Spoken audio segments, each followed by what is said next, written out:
Start करें ना।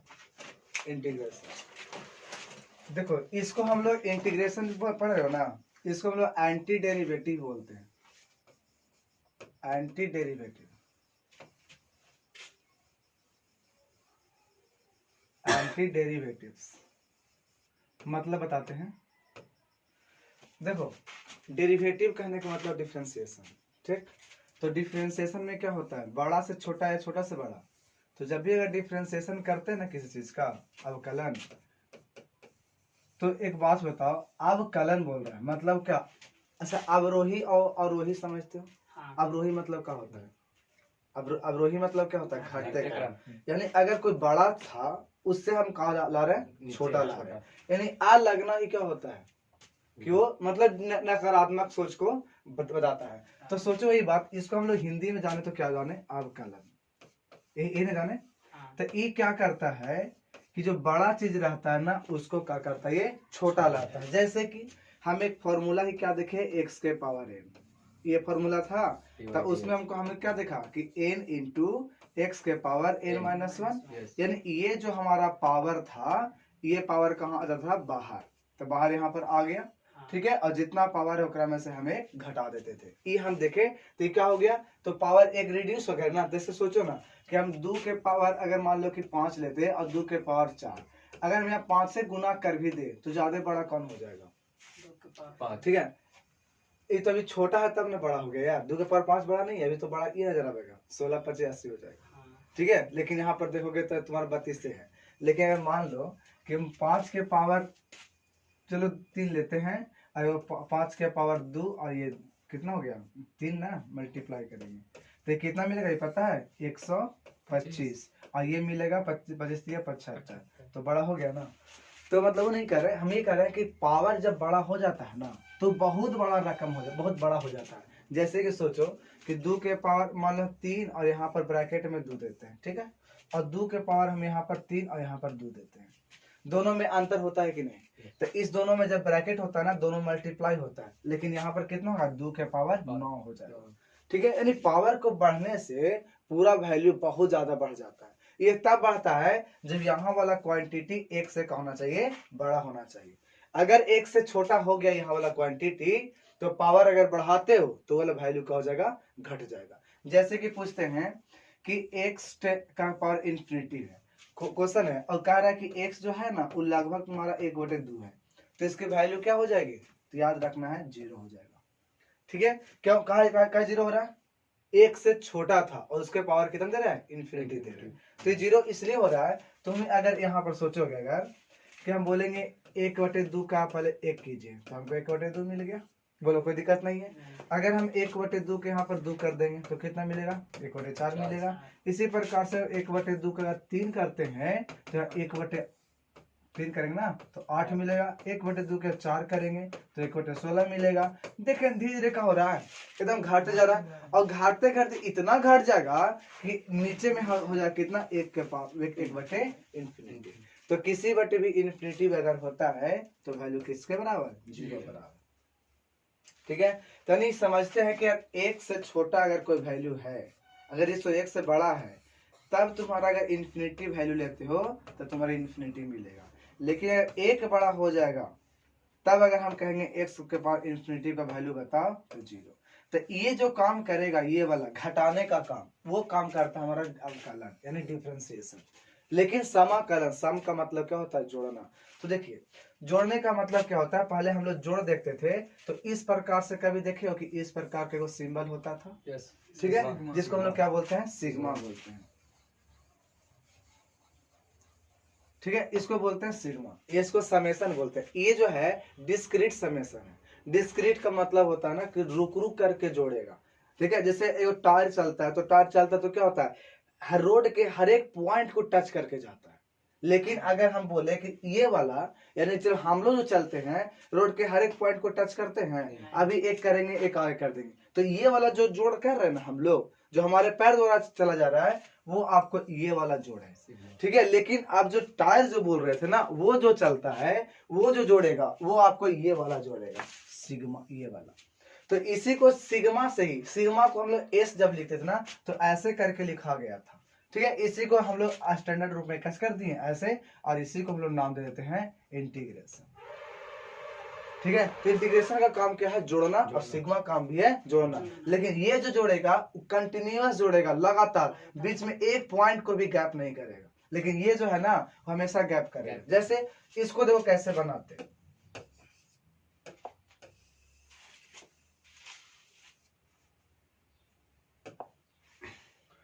ठीक है। देखो इसको मान लो हम क्वेश्चन एगो देते हैं इसमें, ठीक है। मान लो हम इसको कह दें कि R square plus R minus 2, ठीक है। क्वेश्चन दे रहे हैं और इसमें कह दें कि आर बराबर 0 से चलिए, अब आर बराबर 3 तक जाइए, ज्यादा बड़ा नहीं लिए। अब इसको वैल्यू निकालिए, देखो देख कैसे निकलता है। कितना बोला 0, तो हम पहली बार आर के वैल्यू यहाँ लेंगे 0, तो 0 का स्क्वायर आ जाएगा, फिर कितना आ जाएगा 0, और फिर कितना आएगा -2, ये वो हुआ है। अगला कितना जोड़ेंगे तो 1, 0 के बाद कितना होता है 1, 1 के बाद 2, 2 के बाद 3, 3 के बाद आगे हमको नहीं जाना है। और जब भी जोड़ा है तो हम क्या जोड़े, कभी लिए हैं 0.2 नहीं लिए, क्या लिए 1 लिए, 2 लिए। तो ये जो बोले डिस्क्रीट बोले, इसलिए बोले क्योंकि ये खाली इंटीजर का ही काम करता है, पूर्णांक पर ही। अगर पूर्णांक नहीं है तो ये काम नहीं करे, ठीक है। तो अगला हम कितना लेंगे इसके ऊपर 1, जब 1 लेंगे तो 1 का स्क्वायर हो जाएगा, फिर कितना हो जाएगा 1 हो जाएगा और -2 हो जाएगा। फिर आगे चलेंगे तो 2 का स्क्वायर आ जाएगा, और फिर यहाँ पर 2 आ जाएगा, -2 आ जाएगा। फिर चलेंगे कहाँ तक 3 तक, तो 3 का स्क्वायर +3 और -2। और जब इसको ऐड करने वाले हैं तो ये वाला वैल्यू हमको कितना मिल रहा है -2 मिल रहा है ना, प्लस 1 और 1 2, 2 में से 2 गया तो 0, यहाँ से दोनों कट जाएगा तो यहाँ से 4, यहाँ से 1 बचेगा, 3 3 9 1 10। बोले कोई दिक्कत नहीं ना। यहाँ जब देख रहे थे तो यहाँ पर 14 नहीं 12 बचेगा, क्योंकि इन दोनों में से घटाएंगे तो प्लस में 2 बचेगा, और 10 और 2 कितना होता है 12, ठीक है। लेकिन इसी को अगर हम इंटीग्रेशन करना चाहते हैं 0 से कहां तक लेकर के 3 तक, तो देखो कैसे वैल्यू आता है। जो जानते हैं ना पहले से इंटीग्रेशन, उसके लिए, नहीं जानते हो कोई दिक्कत नहीं, बाद में देख लेंगे, ठीक है। 0 से कहां तक बोला 3 तक बोला। हम यहाँ पर क्या लिख सकते हैं, आर स्क्वायर प्लस आर है -2 है, और डी आर हम यहाँ पर लगाए, ठीक है। इंटीग्रेशन देखना वैल्यू चेंज बहुत करेगा। यहाँ से जो आर स्क्वायर है ना तो इसको हो जाता है r3/3। डिफरेंशिएशन में क्या होता था, गुना होता था और एक घटता था, लेकिन यहाँ पर क्या होता है डिवाइड होता है और एक जुटता है। प्लस यहाँ पे करेंगे तो r²/2। वहां पर याद रखना कांस्टेंट का 0 हो जाता था डिफरेंशिएशन, ठीक है, और x का 1, यानी यहाँ पर हो जाएगा 1 का x, ठीक है। तो सॉरी x नहीं, यहाँ पर कितना है r है ना, तो हम इसको क्या लिख देंगे r।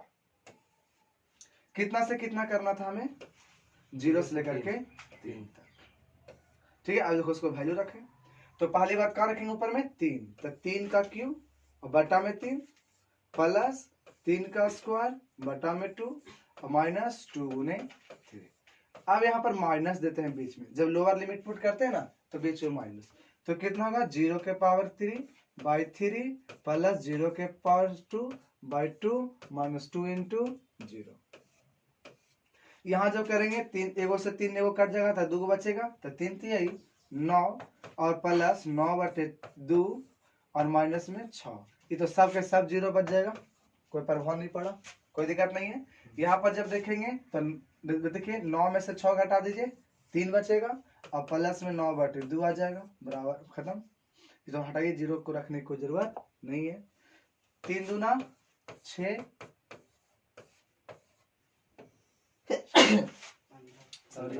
कितना हुआ 9 6 15/2। ये यानी वैल्यू आपको आया 7.5, और उसमें वैल्यू कितना गया था 12। अंतर है। तो वो जो जोड़ता है ना वो सिंपली किसको जोड़ता है, तो बस ये उठ करके जाएगा, यानी हम कदम जैसे हम चलते हैं तो आज यहाँ रखे पैर, एक अगला आगे रखेंगे, तो उस ढंग से हमको जोड़ता है सिग्मा। ये जो जोड़ता है एकदम लगातार। जैसे कि अगर मान लिया जाए यहाँ पर अगर हम देखें ग्राफ से देखते हैं, तो अगर मान लो किसी का ग्राफ ऐसे, सपोज ग्राफ कोई फंक्शन का ऐसे होता, तो अगर हमको यहाँ पे है x = 1 और 1 से जाना है 3 तक, सपोज तो 3 यहाँ पर रहता, तो ये पूरा जो एरिया होगा ना ये पूरा एरिया यही हमको देता है इंटीग्रेशन। तो इंटीग्रेशन हमको क्या देता है, याद करो डिफरेंशिएशन में बताए थे कि वो डिफरेंशिएशन जब किसी को करते हैं तो उसमें हमको स्लोप मिलता है, ढाल मिलता है किसी भी ग्राफ का। लेकिन यहाँ पर जब इंटीग्रेशन करते हैं ना तो ये क्षेत्रफल देता है। तो ढाल हमेशा क्या होता है, tan थीटा। tan थीटा क्या होता है, p/p, तो बट्टा वाला काम करेगा। लेकिन एरिया किसी चीज को लिखते हो तो कई भागा में होता है एरिया, हमेशा गुना होता है, लंबाई गुना चौड़ाई देख लो, ठीक है। त्रिभुज कर लेंगे तो बेस इंटू हाइट होता है, ठीक है, हाफ छोड़ दो, अभी बेस इंटू हाइट जो बदलता है उसी को मान रहे, ठीक है। तो मैं क्षेत्रफल किसी चीज का भी लोगे ना तो क्या आ जाएगा, गुना में ही आएगा। जैसे तुमको 2πRH भी सुना होगा, बेलन का होता है, तो इसमें सब क्या है, सब गुना में है। तो एरिया जब भी आता है ना वो गुना में आता है, तो इंटीग्रेशन में क्या होगा, गुना में जाएगा। और गुना में कैसे जाता है, तो देखो तो यहीं पर एगो बात हम लिखे थे, ठीक है, कि ये वाला क्या कर दिए थे यहाँ पर, गुना में। लेकिन यही डिफरेंशिएशन करना होता तो हम यहाँ पे लिखते हैं कि dr/dr, तो ये कहा देते हैं भागा में, ठीक है। तो ये डिफरेंस जब भी किसी चीज में भागा देते हैं तो कहो तो और छोटा होता है, लेकिन अब गुना करेंगे तो कहोगा वो बढ़ते जाएगा। तो इंटीग्रेशन हमेशा क्या करेगा, वो बढ़ाएगा, जोड़ेगा, जोड़ने का काम करता है, और डिफरेंशिएशन हमेशा घटाने का। और दोनों आपस में एंटी है, यानी अगर मान लो कि तुमको हम यहाँ से देख लेते हैं कि अगर तुमसे हम पूछते कि dr/dr कितना मिलता, तो 3r², बोलो कोई दिक्कत नहीं है। लेकिन हम यहीं पर इंटीग्रेशन का तुमको फॉर्मूला थोड़ा सा देते हैं कि अगर तुम्हारा r⁴n है और dr, ठीक है, तो फॉर्मूला होता है r⁴n+1 और डिवाइडेड बाय n+1, ठीक है। अभी प्लस में c वो कांस्टेंट लिखते हैं, क्यों लिखते हैं उसको हम जिक्र करेंगे, लेकिन अभी नहीं लिखते हैं, ठीक है। इतना होता है, तुम इसी को इंटीग्रेशन करो तो कितना है, 3, तो 3 बाहर हो जाएगा। अब r को आता है, n के जगह पे 2 है ना, बोलिए, तो n के जगह पे 2 है तो ऊपर में क्या होता है, 2+1 होगा, और जो ऊपर में है वही नीचे में है, यानी यहाँ पर कितना 2+1। जब इसको करेंगे तो 3r³ और नीचे में 3 कट जाएगा, तुम्हें कितना बच गया, r। यानी देखा, इसका हम लोग डिफरेंशिएशन किए से ये आ गया था, और इसका जब इंटीग्रेशन कर दिए तो ये आ गया। दोनों आपस में क्या है, रिवर्स प्रोसेस है। तब इसीलिए इसको बोलते हैं इंटीग्रेशन को कि एंटी डेरिवेटिव्स। एंटी डेरिवेटिव्स मतलब क्या हुआ, डिफरेंशिएशन का जस्ट उल्टा। यानी इसका इंटीग्रेशन अगर डिफरेंशिएशन ये करते हो तो उसका इंटीग्रेशन क्या करेंगे, ये आ जाएगा, ठीक है। जैसे बताओ sin x का हम लोग जानते हैं डिफरेंशिएशन कितना होता है, cos x होता है ना। तो सिंपल बात, इसी ढंग से जब चलेंगे ना कि cos x का अगर कोई बोलेगा इंटीग्रेशन बताइए तो सिंपल क्या बोल देंगे, sin x, ठीक है। कहे के देख रहे थे कि जे इसका डिफरेंशिएशन e तो इसका इंटीग्रेशन e, तो इसका डिफरेंशिएशन ये हो जाएगा तो इसका इंटीग्रेशन कौन हो जाएगा, ये हो जाएगा, है ना। कोई अंतर है इसमें, खाली क्या डिफरेंशिएशन समझ में आ गया तो इंटीग्रेशन भी आसान हो जाएगा, ठीक है। यहाँ तक कोई दिक्कत तो नहीं है थोड़ा सा। तो देखो क्या लिखना था, अभी सब लिखना नहीं है, लिखने वाला बात अभी आगे आएगा, इंटीग्रेशन। तो हम यहाँ पे इंटीग्रेशन में क्या बोले कि इसे हम लोग क्या बोलते हैं, एंटी डेरिवेटिव्स, ठीक है। समाकलन को क्या बोलते हैं, एंटी डेरिवेटिव्स, यानी डिफरेंशिएशन का जस्ट क्या है, उल्टा है, ठीक ना। कोई दिक्कत तो नहीं यहाँ तक। अब इसी को देखो, यहाँ तो कोई दिक्कत है, तो इसको लिख सकते हो बाद में। तो कुछ फॉर्मूला चलो हम लोग लिखना स्टार्ट करते हैं। एक तरफ हम लोग लिखते हैं डिफरेंशिएशन का फॉर्मूला, ठीक है।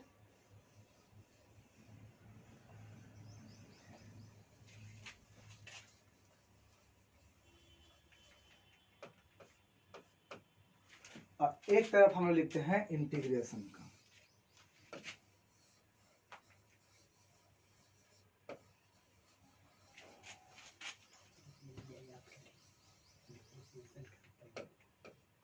एक तरफ डिफरेंशिएशन का और दूसरी तरफ इंटीग्रेशन का।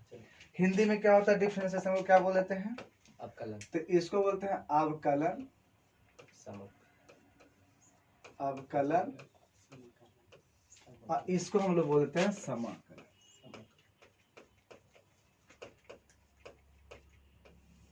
ठीक है। तो इसको अवकलन और उसको समाकलन। चलिए बताना है। सबसे फर्स्ट फार्मूला में जो बेसिक फार्मूला क्या होता है, dy/dx, यहाँ x के पावर n, फार्मूला क्या मिला, n इंटू x के पावर n-1।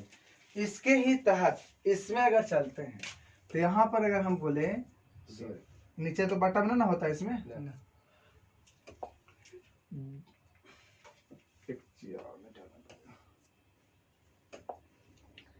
x के पावर n dx अगर होता तो इसका हो जाता कितना, x के पावर n प्लस 1, और नीचे में जो ऊपर आएगा ना वही चीज नीचे में, अब प्लस में कितना c।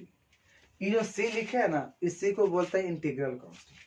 ठीक है, जैसे देखो आखिर हम c क्यों लिखे थे वो थोड़ा सा यहाँ पर समझना। अभी तो इतना देख लिए थे ना कि इसका डिफरेंशियल अगर ये है तो इसका इंटीग्रेशन ही मिलेगा, इसमें तो कोई दिक्कत नहीं।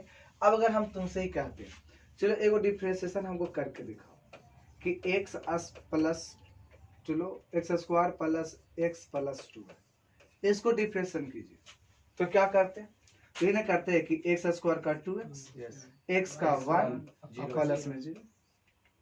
बोलो कोई दिक्कत नहीं ना। अब हम इसी का इधर हमको कितना आ गया 2x प्लस 1, अब हम कहते हैं इसका इंटीग्रेशन करो। ठीक, जो इंटीग्रेशन करे कहेंगे, ठीक है, तो यहाँ पर क्या करोगे, ऐसे लगा दोगे, कह दो कि ds लगा दीजिए, लगा दिए। अब यहाँ पर इंटीग्रेशन करेंगे तो 2 रहेगा, पावर में क्या होता है 1 बढ़ जाता है, बताए ना। तो एक पावर में अभी कितना है 1 है ना, 1 जब बढ़ जाएगा तो हमारे पास कितना हो जाएगा 2 हो जाएगा, और जे ऊपर वाला रहता है वही नीचे में लिखते हैं। बोले कोई दिक्कत नहीं है। प्लस अब यहाँ 1 तो 1 बाहर निकलेगा, तो यहाँ पर कुछ नहीं तो x के पावर 0 लिख सकते थे क्या, अरे कुछ नहीं तो लिख सकते थे ना।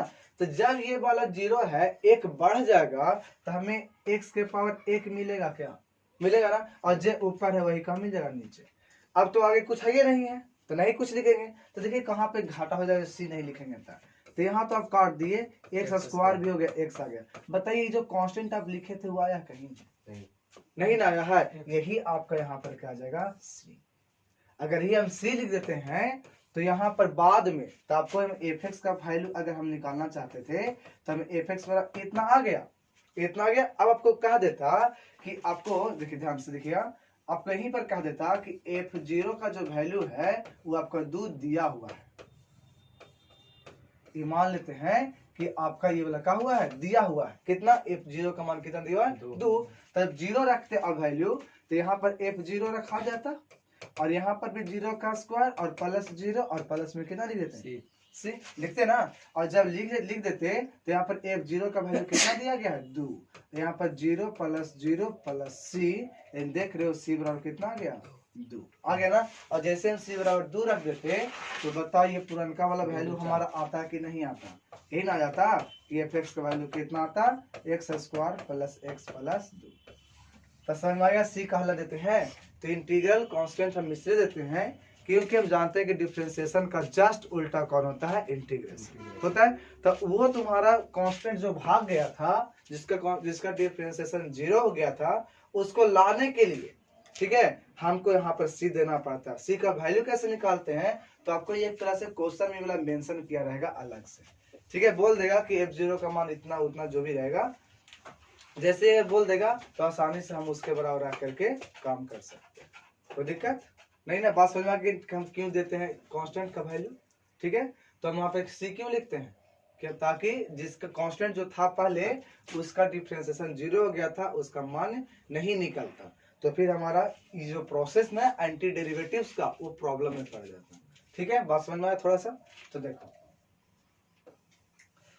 तो यहाँ पर क्या मिल गया कि इसका डिफरेंशिएशन तो देख लिए क्या। अब याद करने का तरीका क्या था कि पहले काम कौन किए, ये वाला किए थे, तब इसके बाद किए थे तो घट गया था। लेकिन पहले तो काम नहीं कर रहे, पहले क्या कर रहे हैं जोड़े वाला काम कर रहे थे। अब यही बात करना कि जो ऊपर था वही क्या हो जाएगा नीचे। याद रख लेंगे सिर्फ कि यहाँ पर था n इंटू एक्स के पावर n-1, लेकिन यहाँ पर क्या होगा x के पावर n+1 और वही चीज नीचे, कोई दिक्कत नहीं है। इसमें कुछ एग्जाम्पल बना लो, कह देंगे कि इंटीग्रेशन कीजिए आप x का dx, तो कितना हो जाएगा। तो देखिए पावर में कुछ नहीं तो 1 तो पक्का है ना, तो क्या करना x पहले लिख देना है, तो हमें x लिख देंगे, ठीक है। पावर में जोड़ेंगे तो 1 और 1 कितना हो जाता है 1+1, और जो ऊपर में वही चीज नीचे, और प्लस में c देना अनिवार्य है, c नहीं दीजिएगा तो गलत हो जाएगा, ठीक है। ये कौन सा इंटीग्रेशन पर हम लोग इंडिफिनिट, ठीक है। दो प्रकार का इंटीग्रेशन होता है, डिफिनिट और एक इनडिफिनिट। तो इनडिफिनिट कहने का मतलब हम जिसके बारे में नहीं जान सकते, कोई एकदम मतलब होता है एविडेंस मतलब सबूत पूरा पूरा इसमें हमको पता नहीं है कि आगे में क्या होने वाला है, इसीलिए हम इसके बारे में सी लिख देते हैं। इसका जब क्वेश्चन बनाएंगे ना तो एनसीईआरटी से लगभग मान के चलो उतना आंसर मिल जाएगा, लेकिन अगर कोई क्वेश्चन देता है तो इसमें आंसर मिल भी सकता है, आंसर नहीं मिल सकता। लेकिन डिफरेंट इंटीग्रेशन जो रहता है वो कैसा हो बना, वो दोनों का आंसर मैच करना चाहिए। कारण क्या बताएं कि इंटीग्रेशन क्या देता है, एरिया। जो एरिया देता है तो क्या करेगा, वो आपको एरिया बराबर ना रहेगा। अब चाहे आपको कैसे भी बना, अब घुमा करके एरिया लिखो चाहे सीधा करके एरिया लिखो, बात समझ में आ रहा ना, वो आपको एरिया ही देगा। इसके वजह से डिफिनिट में किसी तरीका से बना उसका आंसर एक आना चाहिए, एक ही चीज। लेकिन इंडिफिनिट में क्या होता है कि आंसर नहीं भी मिल सकता है, कोई प्रॉब्लम उसमें नहीं आता है। ठीक है, ये बात को क्या रखना।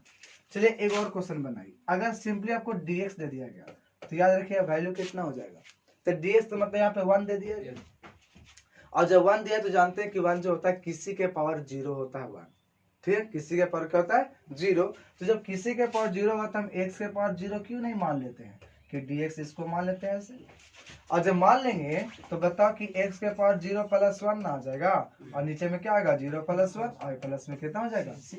और तब यहाँ से देख लेंगे कि ऊपर में तो यार x के पावर 1 बचा, नीचे 1 प्लस c, यानी ये हो गया x प्लस c। कोई दिक्कत? तो याद रखिएगा कि अगर x प्लस c यानी यहाँ पर d के साथ जो है, d के साथ जो है वो आपको डायरेक्टली लिखा जाता है। जैसे एक और बनाई तो आपको हम बोल देंगे कि dy है, कितना आपको मिलेगा सिर्फ y प्लस c।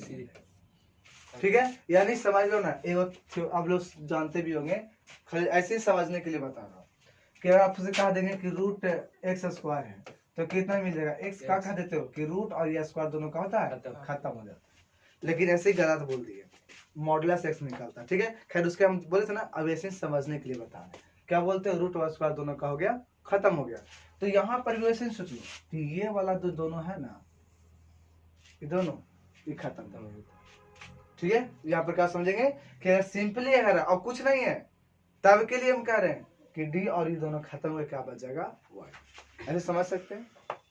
ठीक है, चलो अब बात में क्लियर है ना। अब उसके बाद यहाँ पर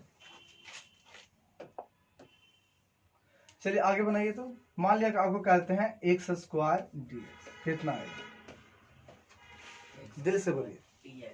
हाँ कितना होगा, तब पावर में क्या करते हैं, जोड़ते हैं घटाते हैं, जोड़ते हैं।